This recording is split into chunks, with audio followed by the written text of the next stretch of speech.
Alright, how's everyone doing today? Back again with another video for you guys and gals. And today, what I have for everyone is my full review of the Samsung Galaxy A50. So I've been using this bad boy for a good amount of time now, and I feel like I've gathered all my thoughts and opinions on it, and I'm going to share those thoughts and opinions with you guys and gals in this full review here today. So without further ado, let's jump into this full review.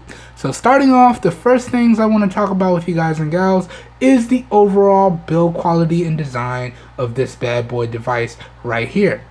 Now, build quality wise, this bad boy is constructed out of your Glastic material, which is essentially just a plastic composite that's redesigned to imitate glass. So what does that mean? That means that this bad boy is extremely reflective, fingerprinty, and slippery, but it does what it's supposed to do, because as you can see, it imitates that glass, and you can see it's extremely reflective, okay? But other than that, in terms of the overall design, however, I have to say it's a really good design. It's very lightweight because of the build materials. It feels very balanced in the hands. The buttons are very tactile and clicky. So overall, in my opinion, when we talk about the build quality and design, I have to say Samsung has done a great job on this one. As long as you can get over a very fingerprinty device and a very slippery device, you might want to just go ahead and pick up a case for this one to solve 50% of those issues. But in my opinion, the overall build quality and design of the A50 is top notch. Okay? Now, moving on, the next thing I want to talk about with you guys and gals is that display. So up front here, dead center here, we have a 6.4 inch Super AMOLED 1080p display. That means that this bad boy has a resolution of 1080 by 2340, giving it a screen density of 403 pixels per inch. For you guys and gals that like to know all the technical specs, there you have it for the display. This is also a Gorilla Glass 3 display as well. Alright? But putting all the technical specs aside, talking about this display in terms of the daily usage, I have to say it's really good, and I've had absolutely no issues with it. Indoors, as y'all see in this video, I typically keep it at about 25% brightness, as you can see right about there. Outdoors, I tend to up it to anywhere between 50 and 70% brightness, and it works without issues. So overall, in my opinion, in terms of the display, Samsung yet again has made a top-notch display on this device, and I've had no issues. So top-notch marks in the display category in my opinion.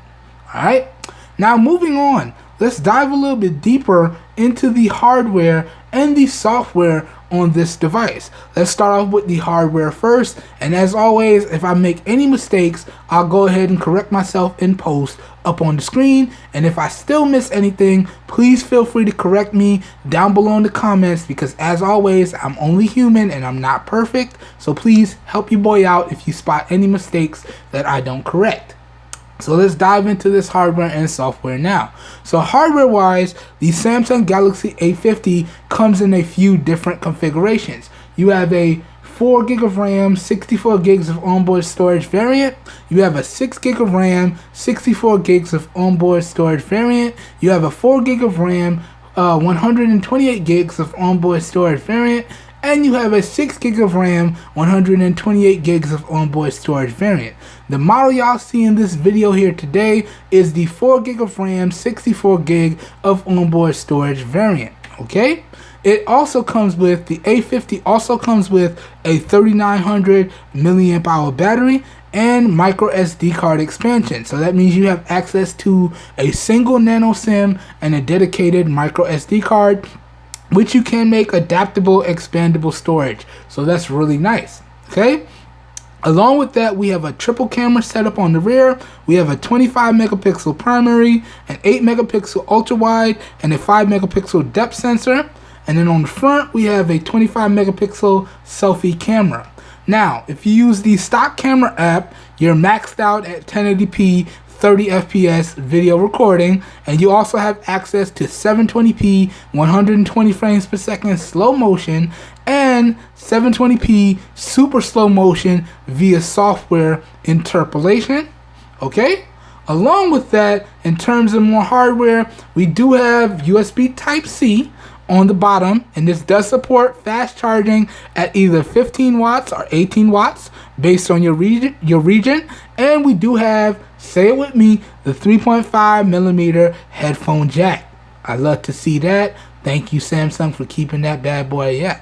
Yeah, there we go. Then we have the bottom firing speaker and our primary microphone. Okay, up top we got a secondary microphone and it's clean. All right. So in terms of the hardware around the outside, that pretty much does it. Inside now, in terms of the chipset, we are rocking the Exynos 9610 octa-core Samsung in-house chipset and the Mali G72 MP3 GPU. Okay, so that's what we're rocking in terms of the chipset and GPU on board. Okay, and I do believe that does it for the hardware aspects. All right, now talking about the software aspects of the device, the Samsung Galaxy A50 is running Android 9.0, okay, with the Samsung One UI Skin version 1.1 on top. And let me just show you real quick so y'all can see here. So we are running One UI version 1.1 on top of Android 9, and we are running the February 1st 2020 security patch. All right, and y'all can see the model number right down there. Okay, just because we're trying to keep everything straight 100 right here. So in terms of the software, that's what we're rocking. Now, in terms of the software from a day-to-day aspect, I have to say Samsung software is really, really good, and I've had no issues with the software in day-to-day usage. It's really smooth, it's really snappy, and I've had no issues. And it's surprising because I haven't had any app slowdown, any app hiccups, any app crashes. It's been a very straightforward and smooth experience. And I was very surprised to see that, because you know your boy is an extremely heavy user, and I'm used to seeing that little bit of app hiccup, a little bit of app stutter, you know, the occasional crash or two. And the fact that I don't see that on this device is really, really good in my opinion. So the overall software and day-to-day performance, in my opinion, is top-notch. And one of the features that I feel compelled to highlight real quick before we move on is Samsung's lock to memory feature. All right, so if you have any apps on your device and you want to keep them in memory because maybe you come back to them often, all you have to do is go to your recent apps here. Then you want to hit the app icon at the top, and you can see you just click this option down here to lock the app in memory. So you can unlock the app or you can lock the app just like that. So you see unlock, tap it again, lock it. And it's the phone will then keep that app loaded up in memory. So this is a super convenient feature, especially if you're the type of person that uses their phone for business and you don't want your business associated apps to get pushed out of memory, or you're just a heavy user that uses a lot of social media and you don't want to have your social media accounts or applications reloading. That feature to where you can lock an application into memory, oh, that bad boy is clutch. Alright, so I just wanted to highlight that feature in the software performance section. But all in all, the software and hardware on the Samsung Galaxy A50 is top notch in my opinion. Okay, good stuff here. Samsung really knocking it out the park with these devices. Alright, moving on now, let's talk about the overall Wi-Fi and the Wi-Fi performance on this device. Now, Wi-Fi wise, this bad boy is packing dual band Wi-Fi. So that means you have access to your 2.4 gigahertz band and your 5 gigahertz band Wi-Fi respectively, and it works without issues. So let me pull it up here, and y'all can get an idea of the overall Wi-Fi speeds and the data speeds as well. And in terms of the overall Wi-Fi performance, I haven't had any issues with the Samsung Galaxy A50. So this is what I like to see. Okay, good stuff in terms of the overall Wi-Fi performance. Now what I also want to do is load up a YouTube video so y'all can see how the Wi-Fi performs in real time. And we're also going to make this YouTube video double as a speaker test. So let's up the volume. The volume is maxed out, and let's go ahead and do this, baby. Let's go. Let me get one of my phone stands so I don't have to hold it. And we're going to go ahead and push play. I'm going to angle up the mic. Bring this close. Angle up the mic so y'all can get a nice sound sample.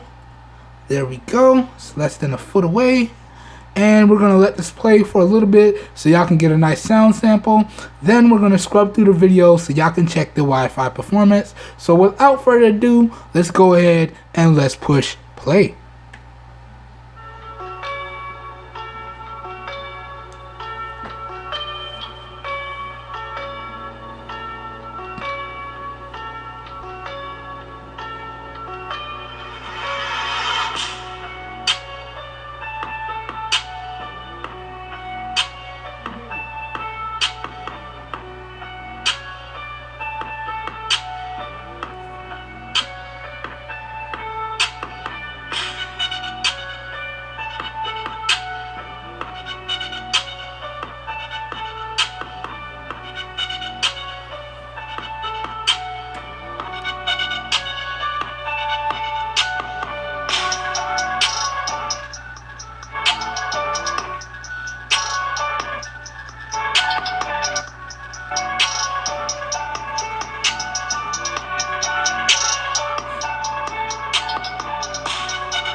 Alright, let's scrub through the video and check the Wi-Fi performance.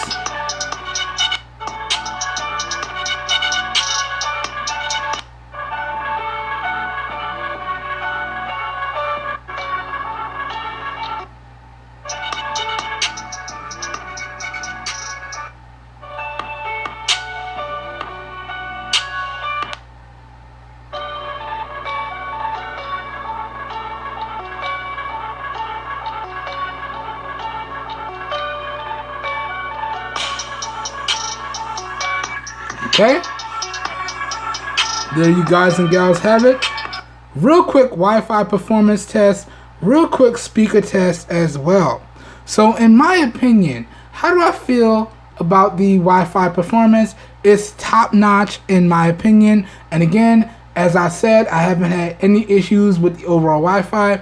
Now, how do I feel about the overall speaker performance? Well, in my opinion, I have to say the speakers on this device are pretty good. Not the best I've seen, but they're pretty good. They get very loud and stay relatively clear throughout with minimal distortion on the high end. Really good speakers in my opinion, pretty good. Alright, but that being said, I'm not a fan of the placement. The bottom firing placement on this speaker, I'm not a fan of that because as y'all saw in my demo, it's really easy to obstruct or muffle. Even if I'm holding it how I would regularly hold it if I was watching a YouTube video or streaming Netflix, it's really easy to muffle. Alright, so in my opinion, Samsung had more than enough space down here to put in a front-facing speaker, and they could make the receiver pull double duties and make the receiver be a front-facing speaker as well. So I'm not a fan of the speaker placement, but the overall speaker performance is pretty good in my opinion. Alright, now let's keep it moving. My bad, y'all, as I start bumping stuff all over the table. Let's keep it moving here. Alright, now let's go on. The next thing I want to talk about with you guys and gals now is the LTE and LTE supported bands on the Samsung Galaxy A50. So let's pull it up now, and y'all can see it did have to refresh there, but it is what it is. So this particular A50, as I showed y'all earlier, this model is the SM-A505U1. So this is the US globally unlocked variant of the device, and as y'all can see here, let me get y'all a close-up real fast. Let's zoom in real fast. As y'all can see here, the A50 I have here has support for all of the necessary bands. So all these bands are gonna do it. These bands are gonna make it so this device will work across all the major carriers in the States and all GSM carriers in the States and abroad. So AT&T, no problem. Sprint, no problem.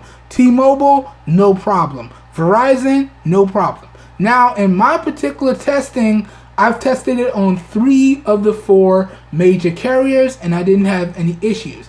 I tested it on T-Mobile, no problems. I tested it on AT&T, no problems. And I tested it on Verizon, no problems. I don't actually have a Sprint SIM at this time, but it should work on Sprint without any issues.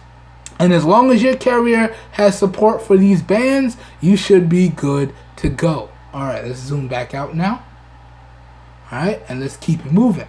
So in terms of LTE and supported bands, I'm going to have to give Samsung a top notch in this category. That's the type of band selection I like to see on all devices. So good job, Samsung. Top notch marks in this category. Alright, let's keep it moving now. As a matter of fact, let me take this stand out of here. Let me hold on to this device for a little bit.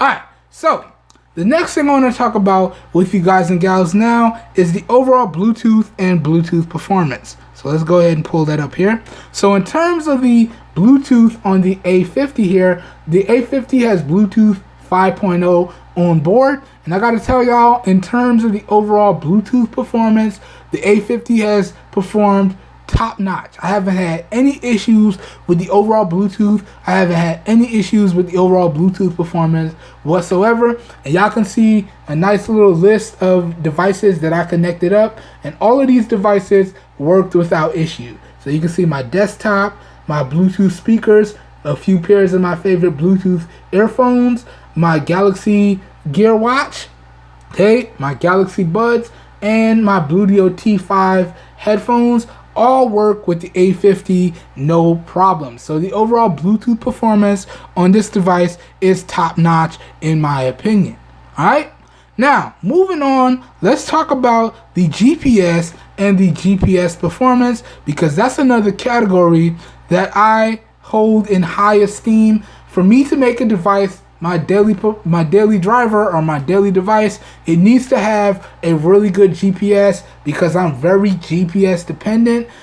To me, it just allows me to set my mind at ease and focus on actual driving and being safe. That's why I'm so GPS dependent, because then I could just put in the address I need to drive to and just focus on driving and following along. Alright, so any device that I pick up and I make my daily driver needs to have some very solid GPS performance, and I'm very happy to report the GPS performance on the A50 is top notch in my opinion. So you can see this was my last test that I ran. It locked onto all satellites that were in view, and you can see the strength on this is pretty good. Pretty good indeed. So I didn't have any issues with turn-by-turn navigation, geocaching, geotagging. Anything that took advantage of the onboard Bluetooth worked without issues. So the onboard GPS worked without issues. So the GPS performance is top-notch in my opinion. Man, Samsung really made a stellar device right here at a pretty good price. Alright. Moving on now, let's talk about the call quality and the speaker call quality on this device. Now, one thing that I want to preface before I give y'all my opinion on this category is call quality and speaker call quality is very subjective. Now, there's 2 key things that you need to keep in mind when you talk about call quality and speaker call quality. Number 1 is your location, and number 2 is the coverage for your carrier. Those are the 2 primary things you have to keep in mind when we talk about call quality and speaker call quality. If you're in a good coverage area with good coverage on a good carrier, you should get some really good phone call quality and speaker call quality. And on the other side of the token, if your carrier sucks and you're in a bad coverage area, well, your call quality and performance will reflect that. So that's one thing that I want to keep in mind. It's about 75% carrier and location, and about 25% the actual physical hardware on your device.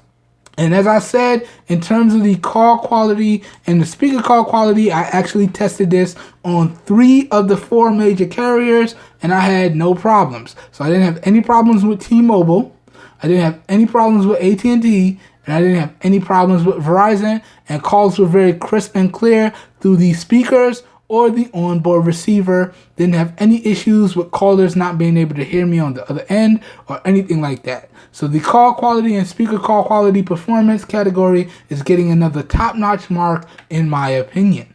All right, so good stuff there. Next, let's move this along. Let's try and make this real quick.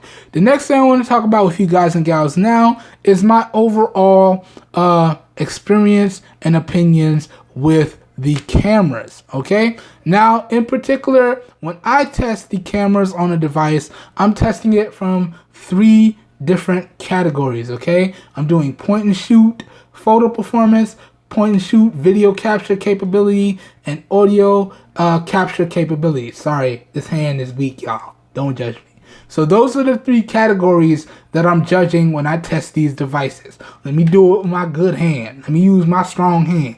Point and shoot for photo performance, point and shoot video capture capabilities, and audio capture capability. Yeah, there we go. Look good now. That's my strong hand. So that's what I'm judging when I evaluate these cameras. And from those aspects, I have to say the A50 did a great job. Point and shoot photo performance was really on point. Now keep in mind, you do have to make sure you have at least adequate to good lighting so you get good photos. But if you have that adequate to good lighting, you should be able to take some phenomenal photos with this device. And the same thing goes for the video capture capabilities. All right. And because of the camera setup, this actually adds a lot of versatility. Now, is it as versatile as something like the Huawei Y9 Prime 2019? No. The cameras are good, but it's not Huawei good. Sorry, Samsung, you're holding the L in that aspect. But it is what it is. But that being said, the photo capture capabilities is pretty good.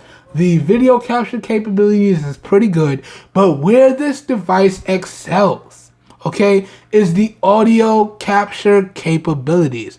The audio I was able to get from the onboard microphones on this device is second to none in this category, okay? So the audio capture capabilities from the cameras and microphones on this device is top notch in my opinion.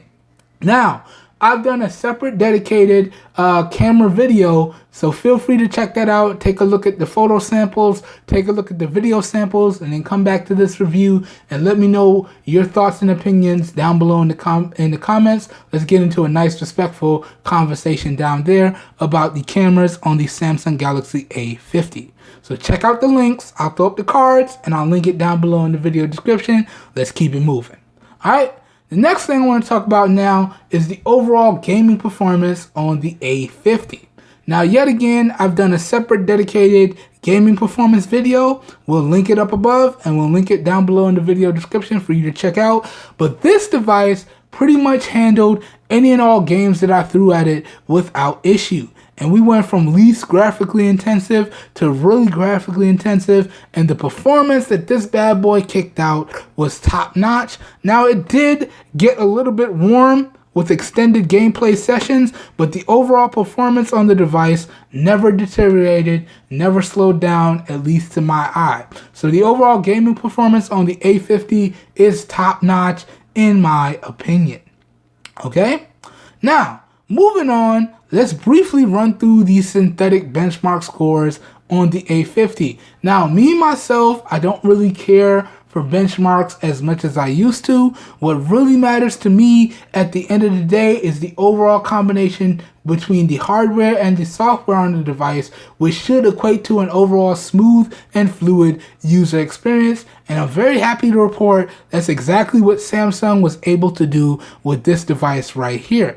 That being said, I do know there are some guys and gals out there that do like to see the raw synthetic benchmark numbers. So we're going to try and get through this quick, fast, and in a hurry.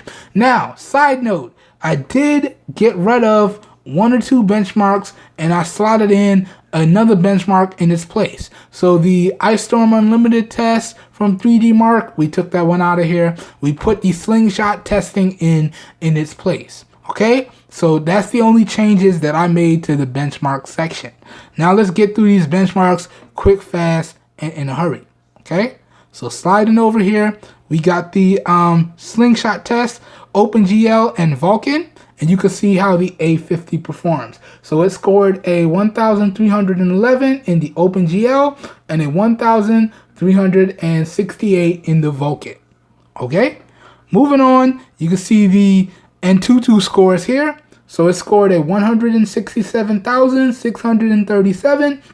And you can see the individual app breakdowns. Okay, so good stuff there. Swiping over, we got the Volemo scores. So we got the multi-core scores. It pretty much maxed out the test with that score, scoring a 3,129. Okay, and then we got the metal test scores. And again, it didn't max out the test, but it scored pretty high with a 2,833. So that's not bad at all. Okay, then we have the compute test from Geekbench 5. And you can see it scored a 1,307. And you can see you do get some additional information with Geekbench as well. So you can verify the model number and the chipset right down here. And you can see this is Geekbench 5 on the OpenCL test for compute tests. All right. And then in the regular Geekbench testing, you can see it scored a 347 single core and a 1,245 multi-core. All right. So good stuff there. Moving on, this is actually my favorite benchmark to run right here. So this is the This is the Disco Mark multitasking benchmark. And what this benchmark allows me to do is it allows me to select any and all apps on my device.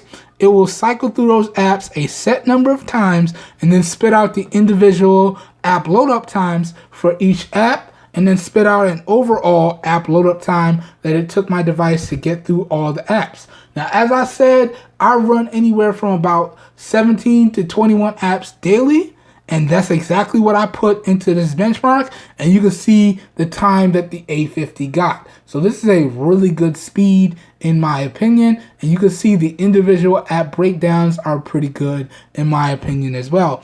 Now, I did notice a lot of app refreshing, so I do think the memory management does need a little bit more tweaking, but that time of 3.861 seconds is pretty good for this device. So great job there when we talk about the multitasking. Good stuff, Samsung. And I do believe that covers all the benchmarks. Yep, we're finished.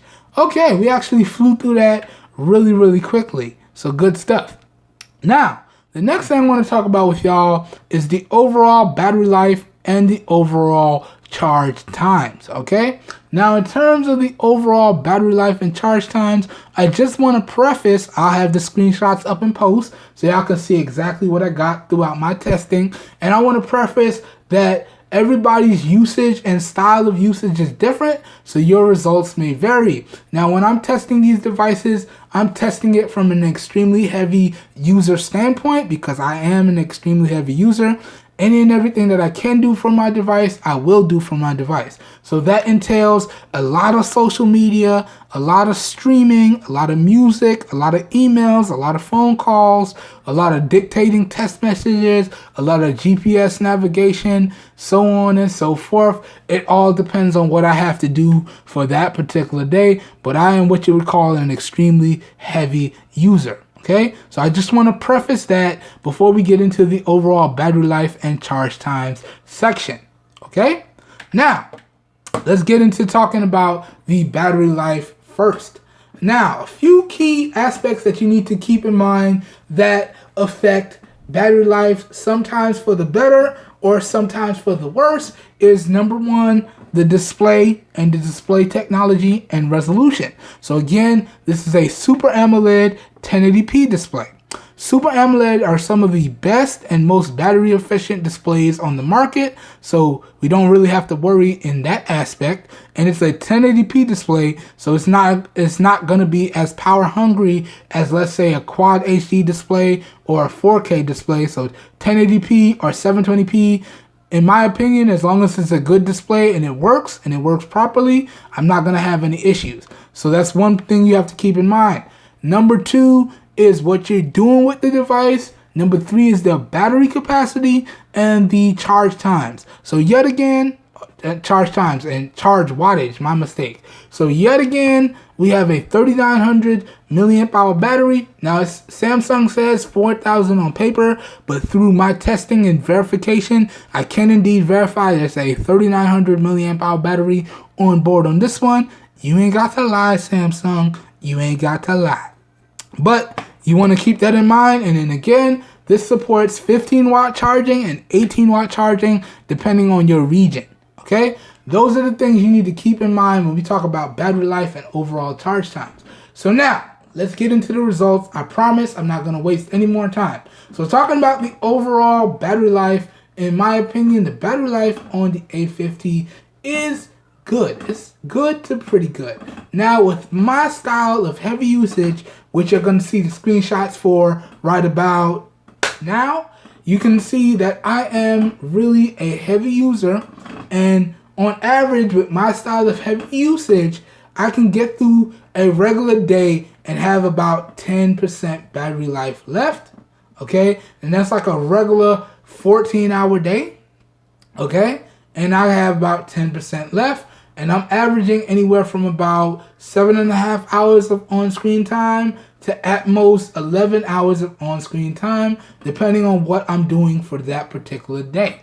Okay, so you can see if you're a heavy user like myself, this is an idea of the type of battery life that you can get. Now, if you're a more light to moderate user, then you're probably looking at about a day and a half to 2 days, depending on what you do with your device. Okay, so that's pretty good battery life in my opinion. Is it the best I've seen? No, nothing to date is beating the Moto G7 Power. It's just not holding a candle to it. But for what it is, it's still pretty good. Okay, so the battery life on the A50 is pretty good. Now, talking about the overall charge times on the A50, this is another area where it is pretty good. Is it the fastest I've seen? No. Is it the fastest on the market? Oh no, I wish it was, but it's not. Unfortunately, Huawei and some overseas manufacturers got everybody beat when we come to the charging technology. But for what the A50 is, it does charge really quickly. So on average, charging to 100, I found that it takes anywhere from 1 hour and 50 minutes to just over 2.5 hours to reach a full charge, depending on when and where I put it on the charger. So depending on the percentage that I put it on the charger at, it charges faster or slower depending. Okay, and just so y'all know, I did my testing from 5% to 100 3 to 5 times, 10% to 100 3 to 5 times, 15% to 100 3 to 5 times, and 20% to 100 3 to 5 times. And then I just took the last couple of screenshots and threw them up in the video for y'all to check out. And I also did the same testing to 50, the same testing to 70, so on and so forth. Now, so we already talked about you're going to get anywhere from 1 hour and 50 minutes to 2.5 hours if you charge to full. Now, if you don't charge to full, then you're looking at about getting anywhere from about 35 to 45 minutes to hit your desired charge point. So the charge times on this A50 are really good in my opinion. So good stuff there. So overall, when we talk about the overall battery life and charge times, I have to say Samsung did a really good job with this one. Not the best, but for what it is, it's really good. Okay? Now let's move on to the last part of this video. Woo! Man, we're flying through this video today. Wow, 33 minutes on the clock and we about finished. Man, we can really hit it. So now let's talk about the overall pricing and get into my overall final thoughts and a recommendation or two.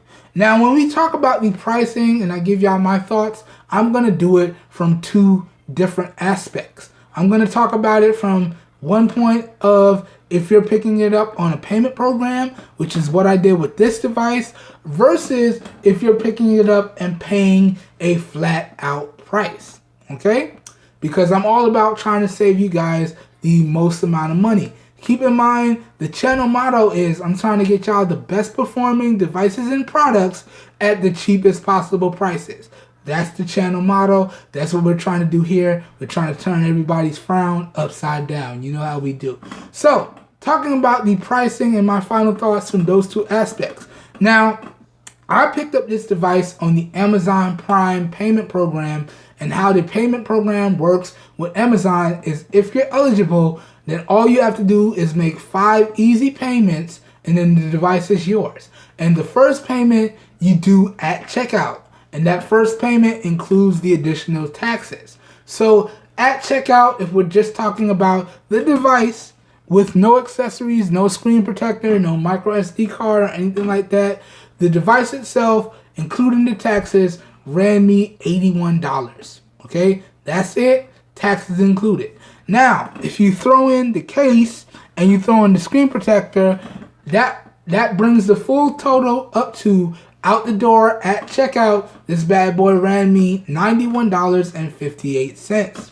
Now, I still have to make, as of the recording of this video, 2 more payments before this device is paid off. Now keep in mind, if you're getting this device on the Amazon Prime payment program, this device is going to run you at most $60 a month, and that doesn't include the taxes. Generally, when you get devices on the Amazon Prime payment program, the taxes can range anywhere from about $20 to at most about $50. So you want to keep that in mind. Okay? So when everything's all said and done, if we talk full retail now, this device is going to run me $320.99. Okay? So, can I recommend you pick this bad boy up if you're getting it on the payment program? I would have to say yes, just as long as you make sure you don't pay more than $60 a month for the device. If you're going to pay more than $60 a month for a device, there's a lot better devices out there that you can get on the monthly payment program. Okay? But if it's $60 or less, can I recommend this on the payment program? I would have to say yes. That being said, if you're going to get on the payment program, you do need to try and pay off these devices as quick as possible. Don't nobody want to be stuck paying for the device for 24 months, 36 months, 38 months. No. That's why I'm a big advocate of the Amazon Prime payment program, because 5 months and we're done. That's it. That's all there is to it. And realistically, it's only 4 months because you make that first payment at checkout. So really, 4 months and we're done.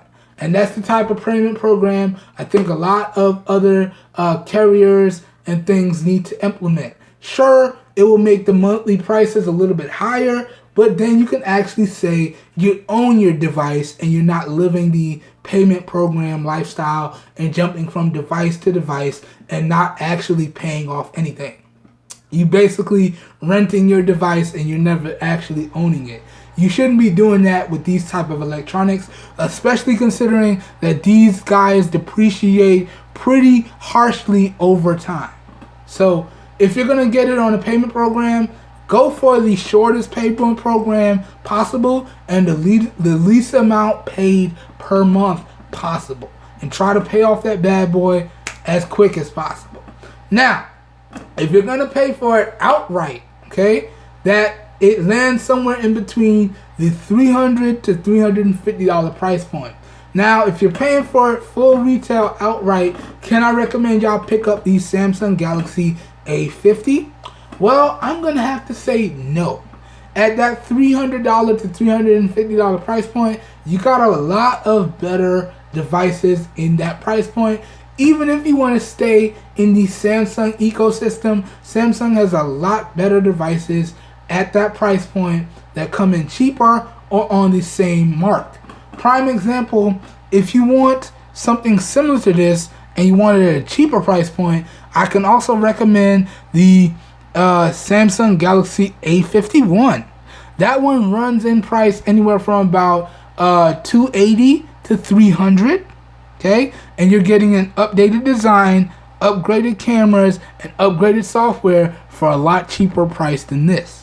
Okay, and y'all keep y'all ears and eyes to the ground because I'm pretty sure the A51 is going to be on the Amazon Prime payment program soon.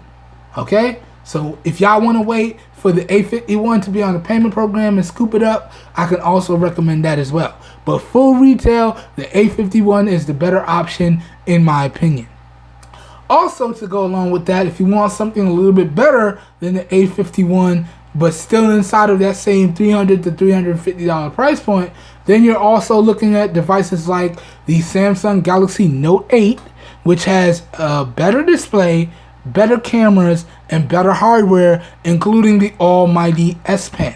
Alright? Easy know what I'm talking about. Shout out to your boy Easy from Easy Computer Solutions. Doing some great work over there, bro. Keep up the good work. But that almighty S Pen makes a big difference, and you can pick up the Note 8 ranging in price from $280 to $300 flat after taxes, depending on where you pick it up from. And then also, to go along with that, you can also pick up the next generation, the Note 9, for that $300 to $350 price point after taxes. And again, that offers much better hardware and much better software than the A50 right here with that almighty S Pen. You know how we roll. And then if you want something more along the lines of this, but you want a bigger display, then you can also take a look at the Samsung Galaxy A70, which has slightly better cameras and a bigger display for the same price point. So as y'all can see, there are a lot better devices that are available for cheaper or at around the same price point as the A50. So if you're going to pay full retail, I cannot recommend the A50. But if you're going to pick it up on the payment program, then yes, I can recommend it. Okay? So that pretty much does it for this full review here today. I hope you guys and gals enjoyed the video. If you did enjoy the video and or you found it helpful, please help your boy out by giving the video a thumbs up. That really does help me out. You don't know how much. If you would like to see more content like this, also feel free to hit the subscribe button down below and click off the notification bell icon right next to it so you guys and gals get notified when I publish new videos. That being said, if this video piqued your interest, all the links to where y'all can pick up the device as well as the recommended accessories that I featured in this video will be available down below in the video description. So as always, if your interest is piqued, down below in the video description will be like a one-stop shop for you guys and gals, and you should be good to go. Alright, this whole video here today was recorded using the rear-facing 12 megapixel camera on the Samsung Galaxy S7 Active in 720p resolution at 30 frames per second. So please let me know what you think of the overall video quality, as well as all the audio for this video here today was recorded using the Movo MA2010 omnidirectional microphone. So please let me know what you think of the overall audio quality down below in the comments as well. Your feedback, as always, is greatly appreciated. And if you own a Samsung Galaxy A50, let me know some things you like about it and some things you dislike about it. And also let me know, are you considering upgrading to the new A51 or something newer? Or are you considering upgrading to the A70 because you can find it at a cheaper price? Let me know your thoughts. Are you keeping it? Are you upgrading? Are you rocking it till the wheels fall off? Let's get into a nice, respectable conversation down below in the comments. As always, keep it respectful, please. I hope everyone has a great day, and I will catch you guys and gals in my next video. Have a good one, everybody. Peace. We out of here. Woo, we did this one in good time.